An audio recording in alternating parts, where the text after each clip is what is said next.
Hi అండి, ఎలా ఉన్నారు? ఈరోజైతే వరలక్ష్మీదేవి పూజ అయితే చూపిస్తానండి. నేను ఎలా చేసుకున్నాను, చాలా సింపుల్గా చేసుకున్నానండి. ఫస్ట్ అయితే దీపారాధన మూల పెట్టేసుకున్నాను. పూజకి నైవేద్యాలు వండుకుంటున్నానండి. అంటే పరమాన్నం వండాను, రవ్వ కేసరి చేశాను, బూర్లు అంటే పూర్ణాలు అంటారు కదా, పూర్ణాలు చేశాను, పులిహార చేశాను, కొమ్మ చెనగలు, చెలివిడి, వడపప్పు, అవి అంటే ఫ్రూట్స్, స్వీట్స్ ఇవన్నీ కామను. పప్పు రుబ్బుకుంటున్నానండి పూర్ణాలకి, వడలకి, అదే తేనెగారలు వేసాను నేను. ఒక పక్కన అన్నీ వండుకుంటున్నానండి. ఒకటి ఒకటి రెడీ చేసుకుంటున్నాను. పులిహోర కలిపి పక్కన పెట్టుకున్నాను. వడలు వేసుకుంటున్నాను. వడలు తేనెలో పాకం పెట్టి పక్కన పెట్టుకున్నాను. ఇప్పుడు రవ్వ కేసరితో కొంచెం ప్రసాదం, కొంచెం ఏమో పూర్ణాలు వండుతున్నానండి. శనగపప్పుతో కూడా వండాలి, శనగపప్పుతో నాకు రావు. అందుకని రవ్వ కేసరి ప్రసాదం బూరెలు అంటాం కదా, అది చేసుకుంటున్నాను. తక్కువ ఒక వాయికి చేశానండి. ఇప్పుడు పూజ పీటలు నేను ఆన్లైన్లో బుక్ చేసుకున్నాను, మీషోలో. అవి వచ్చాయండి చిన్నవి. నేను ఇప్పుడు పూజకి అన్నీ రెడీ చేసుకుంటున్నాను. కలసానికి మామిడాకులు పెట్టుకొని, కలసంలో అమ్మవారిని కూడా మామూలు పసుపు కుంకుమ బొట్లు పెట్టేసుకొని రెడీ చేసుకుంటున్నానండి. నేనైతే ఇలా సింపుల్గా ఇలాగే చేసుకుంటానండి. చూసారు కదా, బొట్టు, కళ్ళు, ముక్కు అలా పెట్టుకుంటాను నేను. ఫ్రూట్స్, గాజులు, జాకెట్ ముక్కలు అన్నీ పూజకి అన్నీ రెడీ చేసుకున్నాను. ఇప్పుడు పీట పెట్టుకొని దానికి పసుపు రాసి కొంచెం ముగ్గు పెట్టుకొని పసుపు కుంకుమ దానిపైన వేసుకొని, ఇప్పుడు మనం రెడీ చేసిన కలసం ఉంటుంది కదా, అది పెట్టుకోవాలి. అంటే ఫస్ట్ వినాయకుని చేసి ముందు వినాయకుని పెట్టుకున్నాక కలసం పెట్టుకోవాలండి.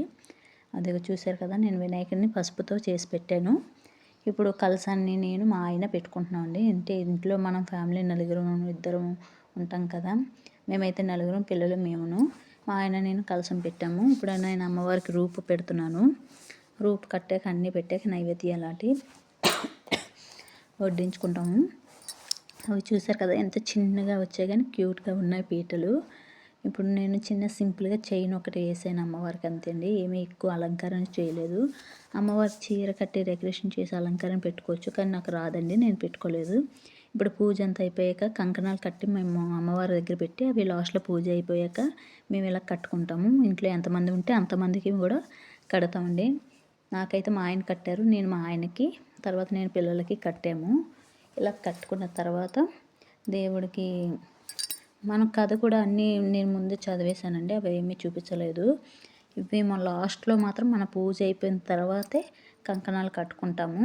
ఆ తర్వాత భర్త దగ్గర ఆశీర్వాదం తీసుకొని బొట్టు పెట్టుకొని, ఇది కామన్ అందరూ చేసేదేనండి, నేను ఒక్కదాన్ని కాదు. ఇలా బొట్టు పెట్టించుకొని ఆశీర్వాదం తీసుకోవాలి. పిల్లలు కూడా మన చేత తీయించుకుంటే మంచిది. ఇలా దండం పెట్టుకొని మొత్తం నేనైతే ఇలా సింపుల్గా, పక్కన అవన్నీ అలా వదిలేసారేమంటే దీపారాధన చేసిన తర్వాత తీయకూడదని నిన్న పక్కన అలా పెట్టుకున్నానండి. ఇప్పుడు మా బాబుకి నేను కంకణం కడుతున్నాను. పెద్ద బాబుకి కట్టాక చిన్న బాబుకి కూడా కడుతున్నాను. చిన్నవాడు చూసారా యాక్టింగ్ ఎలా చేస్తున్నాడు, నొప్పి వస్తుంది అంటున్నాడు. ఇప్పుడు ఇలా నేను జాకెట్ ముక్కలు వాయినం ఇచ్చానండి, ఒక 8 మందికి ఇచ్చాను, కానీ ఫొటోస్ అయితే తీయలేదు, వీడియో. ఇలా మొత్తం నేను ఇలా సింపుల్గా చేసుకున్నాను. మా ఫ్రెండ్స్ వాయినం ఇచ్చానన్నాను కదా, వాళ్ళందరికీ ఒకరింటికి ఒకరు అలా వెళ్ళి వాయినం తీసుకున్నాం. సరదా బ్యాంగిల్స్ అందరం ఒకేలాగా కొంచెం కలర్స్ వేసుకున్నామని చిన్న రీల్ అయితే చేసామండి, ఎక్కువ కాకుండా సరదాగా. గాజులు చూసారు కదా, అందరూ ఒకేలాంటి డిజైన్ కలర్స్ వేరువేరుగా తీసుకున్నాము. ఇప్పుడు లాస్ట్లో